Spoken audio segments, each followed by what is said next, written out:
तो राज्य में लेने का मतलब वो राज्यकर्मी से ही है। लेकिन तो पहली बार मुख्यमंत्री जी ने कहा कि हम राज्यकर्मी का ये लेंगे, दर्जा देंगे, तो ये इंपॉर्टेंट चीज नहीं है ना। जहां सरकार सुनने के लिए बात तैयार नहीं थी, वहां कहिए कि जो महागठबंधन बिहार के अंदर है, पहली बार महागठबंधन की सरकार ने ही नियोजित शिक्षकों की इस बात को सुना और माननीय मुख्यमंत्री महोदय पहली बार मन से कह रहे हैं इस बात को कि हम राज्यकर्मी के रूप में आपको लेंगे। अब वो जरूरी बात कह रहे थे कि ये जो बीपीएससी की परीक्षा हो रही है, हो जाएगा सब कंप्लीट तब आप कर लेंगे, लेकिन लेंगे तो पहली बार कहे ना, तो ये कम महत्वपूर्ण है। शिक्षक साथियों नमस्कार, मेरे चैनल एडुकेटर जी में आप सभी का हार्दिक अभिनंदन है। यह वीडियो नियोजित शिक्षकों को राज्यकर्मी का दर्जा दिए जाने से संबंधित है। आइए इस वीडियो क्लिप में देखते हैं कि माले विधायक संदीप सौरभ जी ने मुख्यमंत्री के 15 अगस्त को राज्यकर्मी का दर्जा दिए जाने वाले मुद्दे पर दिए गए बयान के बारे में इन्होंने क्या कुछ कहा है। आइए इस वीडियो क्लिप में सुनते हैं। शिक्षक संघ में आक्रोश दिख रहा है, तो शिक्षक संघ को हम लोग बैठ करके बात भी करेंगे। ठीक, एक बार अब सरकार के अंदर क्या चल रहा है इसको हम लोग समझ लेते हैं, क्या प्रोसेस चल रहा है उसको समझ लेते हैं। और हम तो खुद ही शिक्षक संगठनों का एक जो साझा मोर्चा बिहार शिक्षक संघर्ष मोर्चा हम लोगों ने बनाया है, उसमें तो खुद ही हम हैं, सदस्य हैं। तो हम लोग जल्दी ही बैठक करेंगे, इस पर चीज़ों को ज़्यादा स्पष्ट करेंगे। लेकिन हमें लगता है कि ये बहुत ही बढ़त है हम लोग का, शिक्षकों के संघर्ष का एक तरफ का जीत है ये, जहाँ पे सरकार ने पहली बार ये कहा कि हम राज्यकर्मी लेंगे, बनाएंगे आपको। आज तक तो कभी कहा ही नहीं था। इसलिए शिक्षकों को ये समझना चाहिए कि आप अगर कल के बात को इतना निगेटिव तरीके से लेंगे तो आप अपने ही संघर्ष का जो फल है उसको आप स्वीकार नहीं कर पाएंगे।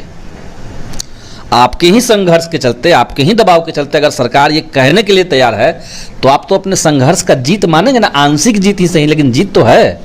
जहां सरकार ने मन से कह दिया ये तो है।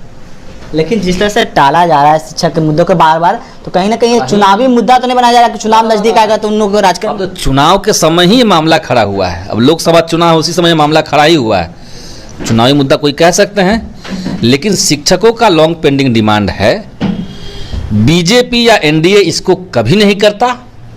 उन लोगों ने कह दिया था कि अगर खुदा भी धरती पर आ जाएगा, भगवान भी धरती पर अगर आ जाता है तो इनको राज्यकर्मी का दर्जा नहीं मिलेगा, इनको वेतनमान नहीं देंगे। ये तो कह चुका है बीजेपी। अब ये सरकार जो है, जो एक साल पहले ही सत्ता में आई है, इसको ही करना था। एक साल में सत्ता में आए हुए हुआ, लेकिन सरकार ने इस पर पॉजिटिवली रेस्पॉन्स किया। तो ये तो बढ़त न है, ये तो शिक्षक संगठनों का बढ़त है, उनके संघर्षों का बढ़त है। महागठबंधन की सरकार में एक संवेदनशीलता है टीचर्स को लेकर के, उनके डिमांड्स को लेकर के, ये तो दिख रहा है। अब इसमें आगे क्या प्रोसीजर होगा, क्या रूल रेगुलेशन बनाए जाएंगे, उस पर बात चल रही है। कुछ शिक्षा विभाग का प्रस्ताव बन रहा है, कुछ हम लोग सजेस्ट करेंगे बीच में। उसको मानेगा सरकार, करेगा ठीक है, नहीं तो हम लोग फिर बैठ करके विचार करेंगे। लेकिन एक और है, जिस तरह से शिक्षक बहाली में सुप्रीम कोर्ट का जो फैसला है उसको आप किस रूप में देख रहे हैं? हाँ, अब ये एकदम अलग हो गया। अभी तक जो आप बात कर रहे थे वो नियोजित शिक्षकों का बात कर रहे थे। सुप्रीम कोर्ट का जो फैसला है वो ST-ET के जो बच्चे हैं, जो अभी फॉर्म भर रहे हैं, उनके ऊपर इम्प्लाई होगा। उसमें ये अनफॉर्चुनेट ही हम उसको कहेंगे कि इतने सारे बच्चों को निराश होना पड़ रहा है, और इसमें सरकार को जल्द से जल्द फैसला ले लेना चाहिए। ऐसा ना हो जाए कि भाई आप परीक्षा ले लें, परीक्षा का परिणाम आ जाए और फिर कंटेम्प्ट ऑफ कोर्ट हो जाएगा, ये कह करके आप BED वालों को फिर छांट दें। तो जो फैसला सरकार को लेना है अभी ले। उसमें बस एक सजेस्ट हम अपनी तरफ से सजेशन देना चाहते हैं सरकार को कि उसमें 6 to 8 में जहाँ पे सरकार ने सीट अनाउंस नहीं किया है, तो 6 to 8 में अगर सीट अनाउंस सरकार करती है अभी तत्काल, तो जो BED वाले बच्चे हैं जो प्राथमिक के लिए एलिजिबल नहीं है, सुप्रीम कोर्ट के नए वर्डिक्ट के मुताबिक उनके लिए जगह मिल सकता है यहाँ पे, तो कुछ रास्ता निकल सकता है। लेकिन करना अल्टीमेटली शिक्षा विभाग को है, करना अल्टीमेटली सरकार को है। तो सजेशन हम देंगे, अब उस पर सरकार क्या करती है। 3 घंटा जाने में लगेगा, 3 घंटा आने में लगेगा, तो मास्टर पढ़ाएगा क्या कहीं भी?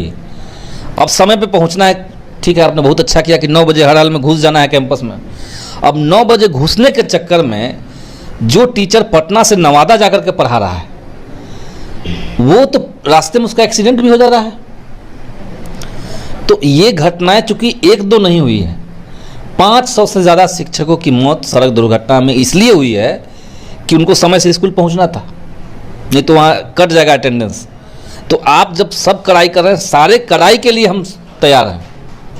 जितना आपको सख्ती करना है स्कूल में सख्ती कीजिए, लेकिन उससे पहले जो बेसिक चीज़ें हैं उसको ठीक कर दीजिए। जैसे सरकार ने कहा कि भाई सारे कोचिंग बंद, ठीक है बंद, हमने स्वागत किया, लेकिन कोचिंग बंद हो जाएगा और +2 में बच्चों को शिक्षक ही नहीं स्कूल में है।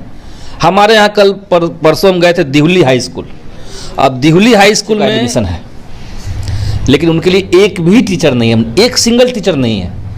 आपने कोचिंग बंद करा दिया, अब वो बच्चे स्कूल के बाहर आकर रोज हंगामा कर रहे हैं कि हमारा कोचिंग भी बंद हो गया और हमारे लिए स्कूल में टीचर भी नहीं डाला गया है। तो आप बेसिक तैयारी करके कोई चीज़ लागू कीजिए, चलेगा, अच्छा है। बेसिक आप नहीं कर पाएंगे, टीचर आपने नहीं दिया और आप कहेंगे कि सब कोई यहीं बैठो, बैठ के लोग करेगा क्या? तो इसी तरीके से टीचर में भी अगर आपको कहना है कि 3 साल एक जगह नहीं रखना है, तो पहले आप दूर वाले को पास तो ले आइए। एक जिला में तो कम से कम पहले ले आइए, जहाँ जिस जिला में उनका घर है उस जिला में तो कम से कम रहे। अब यहाँ से कोई बक्सर पढ़ाने जाएगा तो या तो बक्सर में वो डेरा लेकर के रहने लगे, परिवार से कट जाए, लेकिन सबकी स्थिति ऐसी हो नहीं सकती है, मजबूरियाँ भी है, बच्चे हैं, पढ़ा, परिवार है, समाज है, दुनिया भर का चीज़ें हैं। तो आप उसको तो पहले जिला में ले आइए।